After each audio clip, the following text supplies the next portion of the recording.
Press the bell icon on the YouTube app and never miss another update. Sir, what really made you to be part of this Poison web series? I mean, what is so specific that it? Well, it's an interesting web series, and I was always looking to do something interesting on web.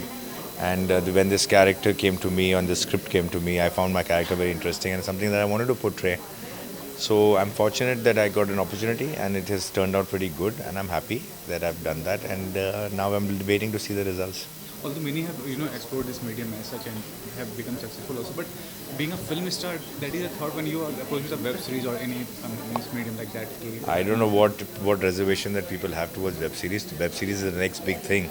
If you see the people in the West, that should be taken as an example that how big web series are already over there and how big stars from cinema have gone on to the web series and become even bigger stars. Whether it's Kiefer Sutherland or whether it was Kevin Spacey, or whether it's so many Robin Wright and so many other actors who were on cinema but never got the kind of recognition and fame that they got on web series, and they became even bigger stars and multi-millionaires. So that will happen sooner or later here. Cinema is there and will always exist, but this will coexist with cinema. And I think actors, creative people will get their due on even digital platform. You're not only an actor but also producer. So what do you think? I mean, if the medium grows in the future as well, web series, will it affect the cinema business, the film business? I just told you that they will coexist. Okay. It may affect a bit, but I think cinema content will change. Maybe cinema will have to make a slight transition, which whenever there's something challenging or whenever there's an opposition, it needs to be done, which will happen. So cinema will probably, the content that is happening will have to change, because certain kind of content is going to be web and digital space, and certain kind of content will be for cinema. So I think both will have their space, and I think they both will coexist. So lastly, asking, I mean, the title of the series is Poison. As you mentioned that something which is over, like lust or greed or anything else. What you have to tell about the media interference regarding when they ask something controversial as such, the interfering regarding something personal like about celebrity as such. Is that Poison that interfering culture of the media for identity? What do you have to say? I think some people have got used to the fact that there is a paparazzi culture that is there, which you cannot avoid.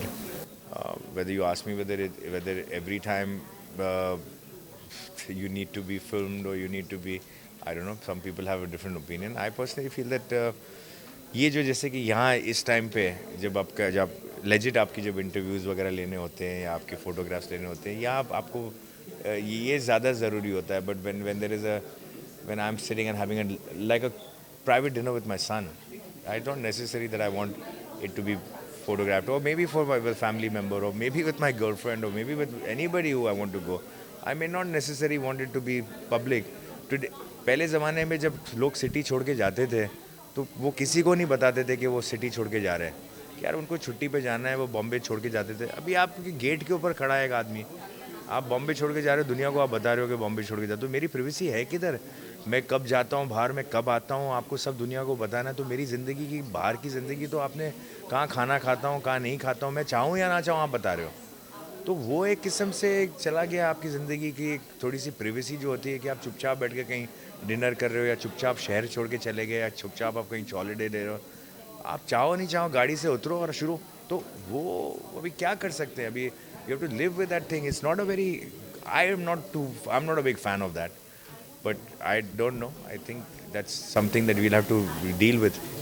Thank you. Poison 2 शुरू नहीं हुआ, release नहीं हुआ. Poison का कल पहला episode आ रहा है, आप Poison 2 पे चले गए. अरे वो पहले तो ये होने दो, पहले इसको पसंद करने दो लोगों को, उसके बाद देखेंगे कि क्या होगा. अगर होगा तो करेंगे. Thank you.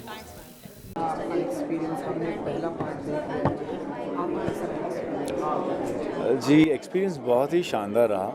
जैसे कि मैंने कहा, जब फिल्म एक बनती है तो कम से कम करीबन 150 मिनट का कवरेज होता है. जब यहाँ पर हम वेब सीरीज़ बनाते हैं तो 400 मिनट का कम से कम कवरेज रहता है.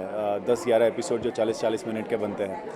अब ऐसे मौके पर एक एक्टर के लिए उसके कैरेक्टर के साथ पर काम करना थोड़ा इजी भी हो जाता है, क्योंकि जो राइटर होते हैं, जो लेखक होते हैं, वो काफ़ी गहराई में लिखते हैं और कैरेक्टराइजेशन वो ज़्यादा होता है, उनके साथ जो स्टोरीज़ जो कहानियाँ गुत्थी जो होती है वो लंबी होती है. So that is why it is called web series. What is web series? To me if you ask me, web series एक वो जाले की तरह होती है, मकड़ी के, जो एक से जुड़ी हुई होती है और लंबा बड़ी सी होती है. सो दैट्स वाई जो कहानी होती है वो काफ़ी एक दूसरे कैरेक्टर से जुड़ी होती है. तो हम एक्टर के लिए बहुत इजी बन जाता है कि उनके किरदार को समझना और उनके साथ काम करना. और जहाँ तक कैमरा लाइट्स और एक्सपर्टीज़ का सवाल है, तो कई हद तक वही रहता है जो फिल्मों में होता है. सिर्फ कई सारे ऐसे फैक्टर्स होते हैं कि जिनके वजह से हमें काम जल्दी या ज़्यादा करना पड़ता है. ओके सर, पॉइजन एक डार्क थ्रिलर मूवी है, तो हमने देखा कि इट्स मोस्ट डिफ़िकल्ट जॉनर और बहुत ही थिन लाइन होती है, ज़रा भी थोड़ा ज़्यादा हो जाए तो कॉमेडी में कन्वर्ट हो जाता है. So what do like to say about it? बिल्कुल. सी, पॉइज़न की बातें करें तो पॉइज़न मानी जहर. कोई भी चीज़ अगर अतिरिक्त हो जाती है तो जहर बन जाती है. हम बहुत टाइम से सुनते आते हैं, बट वैसी एक कहानी पॉइज़न है कि जहाँ पर हमने कुछ एक्सेप्शनल दिखाने की, कुछ एक्स्ट्रा ऑर्डिनरी दिखाने की कोशिश नहीं की है. बस ये बताया है कि कैसे एक किरदार या 2 किरदार या 5 किरदार जो भी वेब सीरीज़ में है, वो अगर कोई भी चीज़ या फिर उनकी लालच है या फिर उनका प्यार है या फिर उनकी लस्ट है या फिर उनकी जो भी चाह है, वो अगर अतिरिक्त हो जाती है तो क्या होता है. उसकी वजह से सिर्फ ना ही उनके जीवन पर असर पड़ता है, बट उनसे जुड़े हुए काफ़ी लोगों पर भी असर पड़ता है. तो ऐसी एक कहानी पॉइज़न है. और आपने लेबल दिया है डार्क थ्रिलर का, मैं तो नहीं कहूँगा थ्रिलर, मैं तो एक उसे कहानी की तरह लूँगा. बट ऐसे सारे एलिमेंट्स हैं, ऐसे सारे तत्व हैं जिनकी वजह से आप उसे देखना पसंद करोगे. जी जी जी मेरी फेवरेट टीम अगर पूछने जाएँ तो KKR है. ये सिलसिला शुरू हुआ 2008 में, क्योंकि दादा का मैं बहुत बड़ा फ़ैन रहा हूँ और वो पहले KKR में थे, तो वहाँ से तब से मैं फॉलो करना है. बट मैं CSK का भी बहुत बड़ा फ़ैन हूँ, क्योंकि अगेन धोनी की वजह से मुझे बहुत पसंद है माही, और उसके चलते मैं CSK का सपोर्टर हूँ. धोनी जी. इन दिनों हम देखते हैं कि वेब सीरीज़ का बहुत ट्रेंड है. क्रिकेटर्स को भी वेब सीरीज़ चल रही, लोग बना रहे हैं, पसंद भी आ रहे हैं. ऐसा कोई क्रिकेटर जिसको आप करना चाहें, उनकी जी, मुझे जिनका करना था वो रणवीर जी कर रहे हैं ऑलरेडी कपिल देव जी का. बट अगर हाँ उनकी वेब सीरीज़ में कन्वर्ट हुई उनकी फिल्म, तो I would love to play. मैं फास्ट बॉलर रहा हूँ और अभी भी करता हूँ, खेलता हूँ क्रिकेट बहुत सारा, तो एक फास्ट बॉलर पर ज़्यादा अच्छा लगेगा करना. Thank you.